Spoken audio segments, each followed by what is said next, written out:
This is the Andersonville.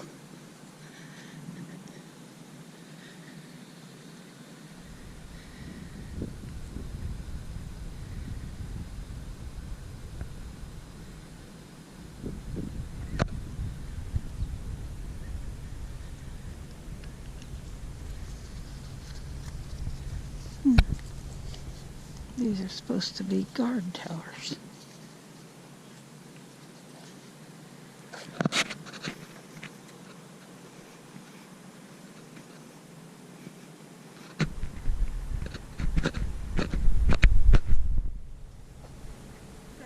Good morning.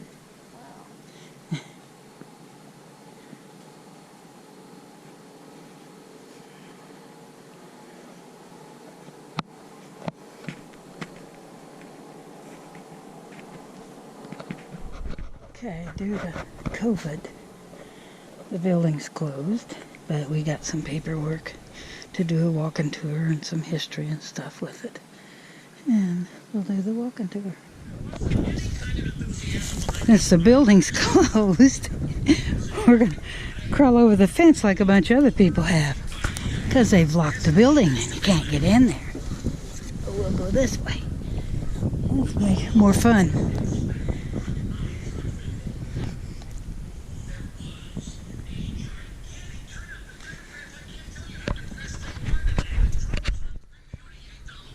Good grief, it's huge. Huge, huge.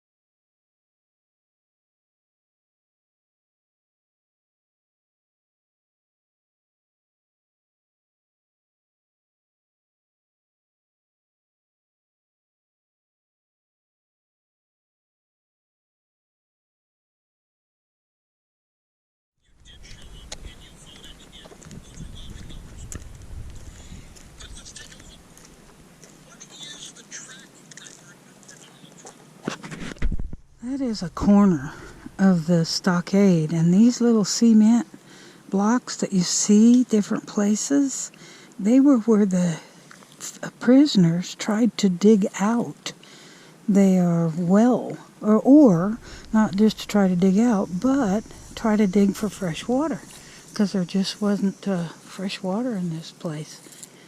And these are just commemorative monuments that they've put up. Go back. He's going to get the truck.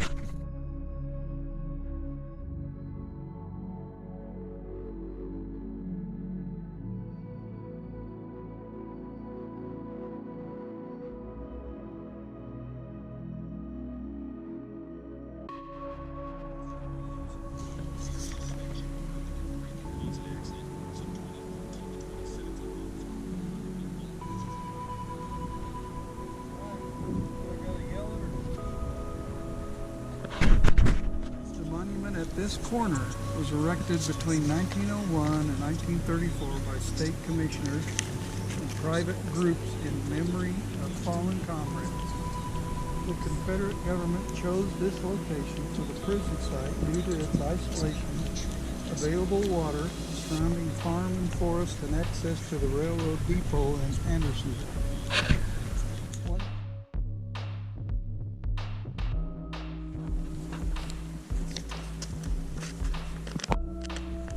And gnats are horrible.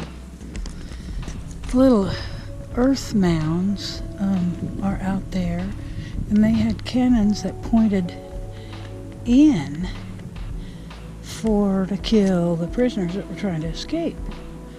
And you see the white stakes. That was outer wall, closer to the road, and the dead line was inside of that, and that's where they got too far out.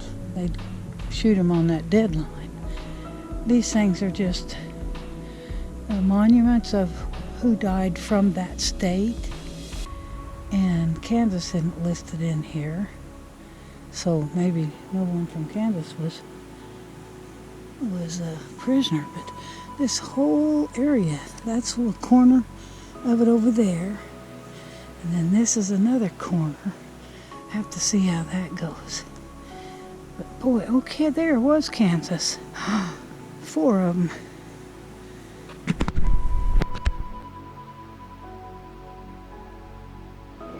Thirst. The monument over the spring was erected in 1901 by survivors who brought their families back to experience life-saving water. That's it right there. This is the outside of it. So this is the outside of it. Okay, and then the guarded climb up in there. We could have parked there. You could drive to each of these instead of walk.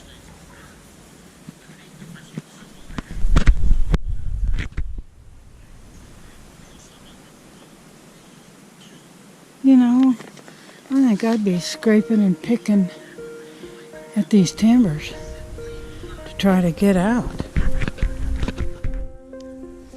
Ooh, look how thick that door is. Here's the sign in here. You gotta come in and read it.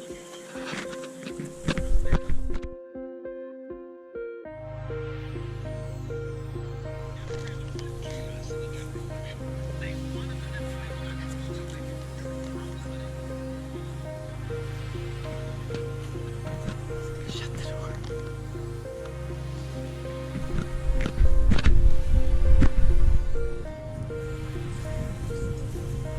After entering the gates, this is the gate. You'd come in. It's one of them. And they'd walk in here and see nothing. They said it stunk, the stench.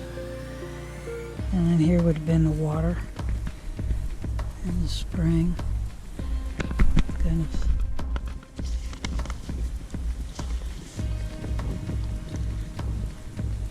And you said, what about this spring that they dug it, they covered it up or filled it up or something, didn't even know it was here? They covered it up during the construction of the prison. In August of '64, a storm revealed a spring that had been accidentally buried during the stockade construction. This spring was considered providential by prisoners as it appeared at a time of intense heat and thirst.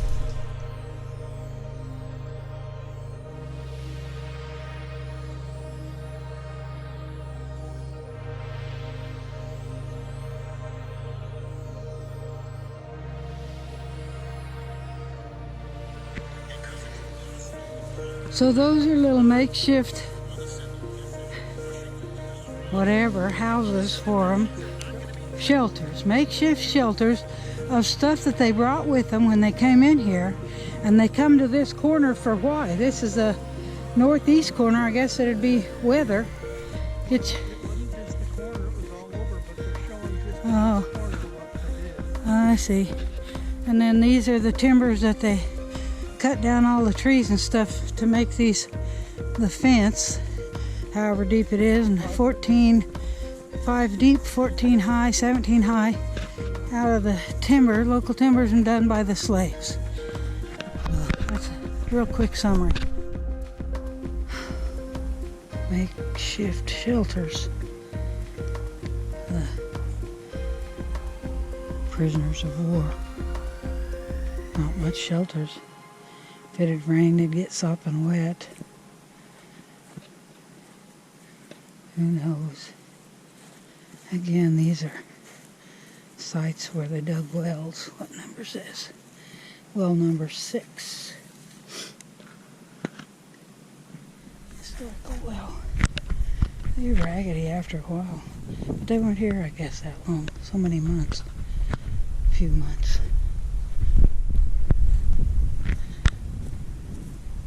All the way down there.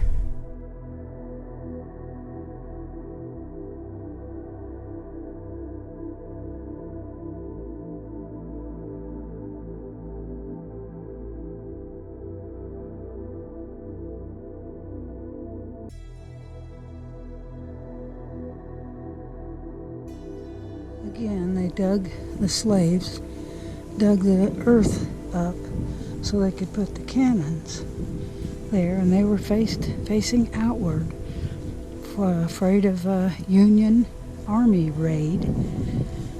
coming over to free the prisoners. Don't know if it ever happened or not. Over 50 guards at event. Scary. While no major escapes or liberation plans succeeded, prisoners attempted to depart by bribery, tunneling, breaking parole, and fleeing during transportation. The remote location, hostile white population, and effective tracking dogs made successful escape rare. Officially, only 328 prisoners. I wanted to show this is a prison wall, and then that's where the rest of the wall would go. So down the line of these walls would be some more of this, straight down there. And that's the farthest out of the prison wall. And then you got that in there, which is called dead line. And if any guy got in between, which was dead zone, the guards were told to shoot him. Oh, I wondered how that... Okay, so then this little fence here would be the dead line on the inside. So this all here, this space would be dead space. Dead air, no man's land. Goes all the way down. Stockades, I haven't figured out how in the world that worked. You know, if there's parts missing, they couldn't put their heads, arms and legs too low to the ground. They could have put their legs in there, but then they had to lay on something. Couldn't have put their hands on it, because then that would have put them on their, could have put them on their knees, but I don't know how that works. I ain't gonna find out either.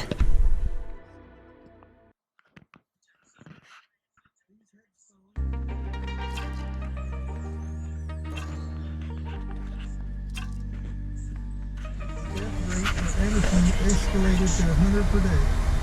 Officials abandoned the use of Shoulder to shoulder, little grave markers. That's why they're so close together, because they just lay them in trenches.